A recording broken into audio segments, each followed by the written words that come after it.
Hello friends, आज हम modern history के अंतर्गत हंटर कमेटी को पढ़ेंगे। जैसा कि हम लोगों ने पिछले वीडियो में जलियांवाला बाग हत्याकांड को पढ़ा था, अब हम पढ़ेंगे हंटर कमेटी।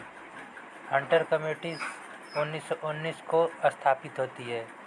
अंग्रेजी सरकार ने भारतीयों के दबाव में जलियांवाला बाग हत्याकांड की जांच के लिए सर थॉमस महोदय की अध्यक्षता में हंटर कमेटी का गठन की थी। इस कमेटी में 8 सदस्य थे, जिसमें से 3 भारतीयों को भी सदस्य बनाया गया। 1 अक्टूबर सन 1919 ईस्वी को हंटर कमेटी का गठन किया गया था, जिसमें निम्न सदस्य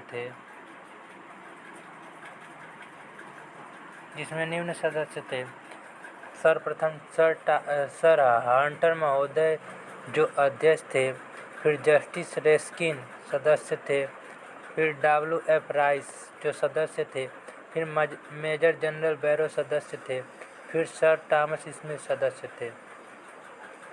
3 भारतीय सदस्य जो निम्न थे: सर चिमनलाल सीतलवाद, फिर साहबजादा सुल्तान मोहम्मद, फिर जगत नारायण। मार्च 1920 ईस्वी को हंटर कमेटी रिपोर्ट जारी किया गया, जिसमें lieutenant governor Michael O'Dwyer को निर्दोष साबित कर दिया तथा जनरल आर डायर को दोषी पाया गया। अंग्रेजी सरकार ने जनरल आर डायर को सिर्फ नौकरी से निकाल दी। मृतक परिवार के प्रति सहानुभूति प्रकट नहीं किया गया, अर्थात निष्पक्ष न्याय किया गया। भारत सचिव मॉन्टेग्यू ने माइकल ओ डायर की कार्रवाई को उचित माना था। ब्रिटिश संसद ने ब्रिगेडियर जनरल आर डायर को ब्रिटिश साम्राज्य को शेर कहकर संबोधित की थी। ब्रिटिश पत्रिका मोनार्क पोस्ट ने जनरल डायर को इनाम के तौर में 30,000 पाउंड धनराशि प्रदान की थी। भारतीय कांग्रेस क्रांतिकारी उधम सिंह 19 मार्च 1940 ईस्वी को लंदन में जाकर माइकल ओ डायर को गोली मारकर हत्या कर दिए। इनकी हत्या कांस्टन हॉल लंदन में कर दिया गया। ब्रिटेन की सरकार ने उधम सिंह को गिरफ्तार करके 31 जुलाई 1919 ईस्वी को लंदन में फांसी दे दी। अब हम पढ़ेंगे तहकीकात कमेटी। तहकीकात कमेटी का स्थापना 1919 ईस्वी में होती है। यह कमेटी कांग्रेस पार्टी ने जलियांवाला बाग हत्याकांड के निष्पक्ष जांच के लिए मदन मोहन मालवीय जी की अध्यक्षता में तहकीकात कमेटी की गठन की गई। तहकीकात कमेटी में निम्न लोगों का सदस्य बनाया गया: सर्वप्रथम महात्मा गांधी, फिर द्वितीय मोतीलाल नेहरू, फिर तीसरा CR दास, फिर अब्बास तयदी, फिर विपुल जयकर। वर्ष 1920 ईस्वी में तहकीकात कमेटी का रिपोर्ट जारी किया गया, जो निम्न है।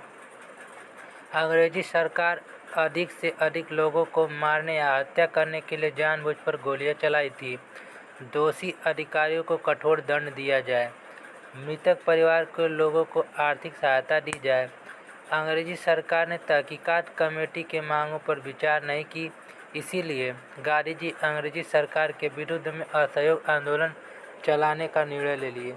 अब हम पढ़ेंगे खिलाफत आंदोलन 1919 ईस्वी। वर्ष 1914 से लेकर 18 ईस्वी में प्रथम विश्व युद्ध चल रहा था। उस समय ब्रिटेन ने तुर्क को पराजित करके सेवर्स की संधि कर ली। इस संधि के अंदर तुर्क के सुल्तान पद को छीन लिया गया और खलीफा को धर्मगुरु माना गया। ब्रिटिश ने प्रथम विश्व युद्ध में जानबूझकर तुर्कों के धार्मिक स्थलों को क्षतिग्रस्त किया गया था। अब खिलाफत आंदोलन 1919 पढ़ेंगे। प्रथम विश्व युद्ध के दौरान भारतीय मुसलमान अंग्रेजी सेना में भर्ती होकर अंग्रेजी सरकार की सहायता किए थे। प्रथम विश्व युद्ध के समय ब्रिटेन में तुर्क के धार्मिक स्थलों की क्षति पहुंचाया था। 1919 ईस्वी में ब्रिटेन ने तुर्कों के साथ सेवर्स की संधि किया था। इस संधि के तहत तुर्कों के सुल्तान का अधिकार छीन लिया गया। सुल्तान को अपमानित भी किया गया। संसार भर के मुसलमान तुर्कों के सुल्तान का अपना खलीफा या धर्मगुरु मानते थे, जबकि तुर्क के धार्मिक स्थलों को पवित्र मानते थे। अतः इन कारणों से विश्व भर के सुल्तान ब्रिटेन देश से नफरत करने लगे। इसका प्रभाव भारतीय मुसलमानों के ऊपर पड़ा। भारतीय मुसलमानों द्वारा अंग्रेजी सरकार के विरुद्ध 1919 ईस्वी में खिलाफत आंदोलन चलाया गया।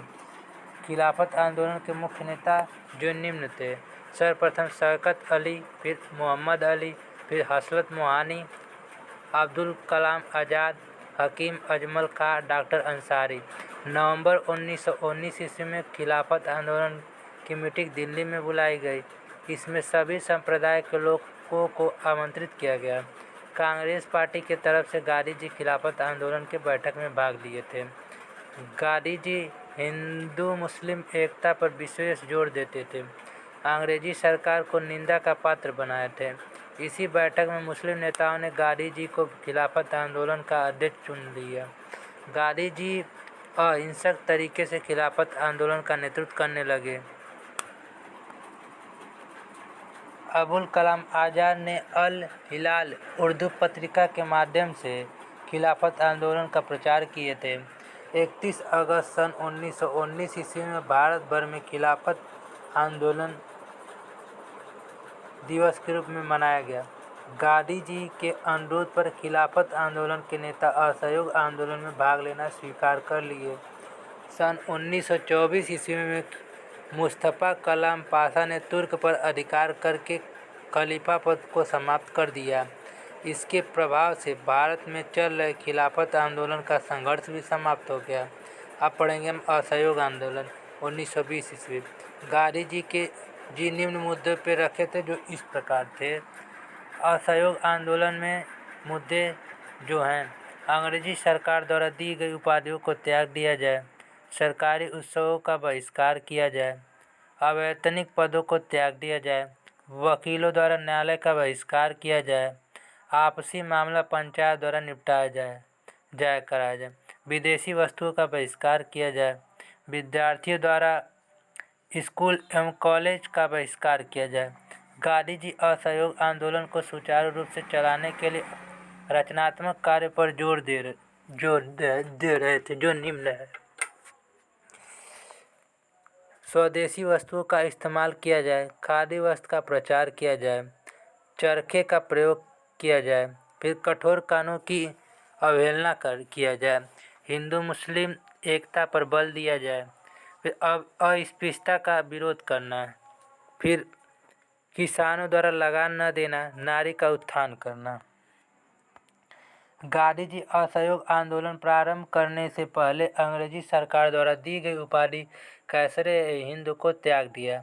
गांधी जी का अनुसरण करते हुए जमुनालाल बजाज ने अंग्रेजों द्वारा दी गई उपाधि राय बहादुर को वापस लौटा दिया। 1 अगस्त 1920 को राष्ट्रवादी नेता बाल गंगाधर तिलक की मृत्यु हो गई। उसी दिन गांधी जी असहयोग आंदोलन की शुरुआत किए थे। बाल गंगाधर तिलक की मृत्यु पर गांधी जी ने कहा था कि मेरा सबसे मजबूत बचाव पक्ष चला गया। असहयोग आंदोलन से नाराज होकर एनी बेसेंट, बिपिन चंद्र पाल तथा मोहम्मद अली जिन्ना कांग्रेस की सदस्यता से इस्तीफा दे दिए। एनी बेसेंट ने आंदोलन के समय गांधी जी के राजनीतिक बच्चा कहकर उपहास उड़ाए थे। फिर गांधी जी का पहला जन आंदोलन असहयोग आंदोलन था। गांधी जी के अनुरोध पर वकीलों एवं बिरादरियों ने वकालत तथा स्कूल व कॉलेज छोड़कर असहयोग आंदोलन में भाग ले लिए। असहयोग आंदोलन के समय निम्नलिखित वकीलों ने वकालत छोड़े थे: जो क्षेत्र थे और वकील: बंगाल में चित्तरंजन दास जी ने अपना वकालत छोड़ी थी, बिहार में डॉक्टर राजेंद्र प्रसाद, फिर उत्तर प्रदेश में मोतीलाल नेहरू और जवाहरलाल नेहरू, दिल्ली में अरोड़ा आसफ अली, मद्रास में राजगोपालाचारी, गुजरात में विट्ठल भाई पटेल, सरदार वल्लभ भाई पटेल। सुभाष चंद्र बोस पहली बार असहयोग आंदोलन में भाग लिए थे।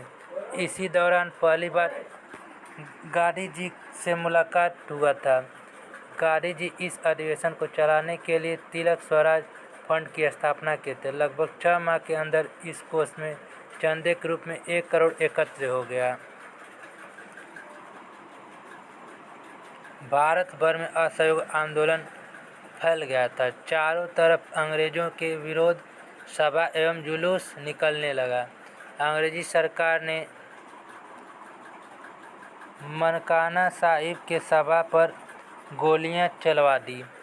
इसमें 70 लोग मारे गए। जगह जगह पर हिंसा की घटनाएं होने लगी। असहयोग आंदोलन के दौरान गिरफ्तार होने वाले पहले नेता मोहम्मद अली थे। किसानों द्वारा लगान देना बंद कर दिया गया। गांधी जी ने मालाबार के तट पर रहने वाले कृषक मोपला मुसलमानों का समर्थन किए थे। 1921 ईस्वी में ब्रिटेन के राजकुमार प्रिंस ऑफ वेल्स का भारत का आगमन हुआ। Gandhi ji Prince of Wales का विरोध काले झंडे दिखाकर किए थे। विरोध करने के कारण गांधी जी अली बंधुओं की रिहाई चाहते थे। 1921 ईस्वी में लॉर्ड रीडिंग दमन का रुख अपना लिया। आंदोलनकारियों के ऊपर गोलियां चलवाने लगे। अधिकांश लोगों की गिरफ्तारी होने लगी। इस दौरान लगभग 60,000 लोग गिरफ्तार हो गए। 5 फरवरी 1922 ईस्वी को चौरी चौरा कांड के कारण गांधी जी असहयोग आंदोलन 12 फरवरी 1922 ईस्वी को अहमदाबाद के कांग्रेस कार्यकारिणी के बैठक में स्थगित कर दिए। अब पढ़ेंगे हम चौरी चौरा कांड 1922 ईस्वी। उत्तर प्रदेश के गोरखपुर जिले में स्थित चौरी चौरा नामक स्थान पर 1922 ईस्वी में भगवान दास के नेतृत्व में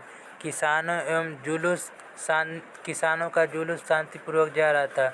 उसी दौरान अंग्रेज पुलिस ने जुलूस के ऊपर गोलियां चलवा दी, जिसमें कुछ लोगों की मृत्यु हो गई। आक्रोशित जुलूस ने 22 अंग्रेज पुलिसकर्मियों को थाने में बंद करके जिंदा जला दी। इसी घटना को चौरी चौरा कांड के नाम से जाना जाता है। Thank you.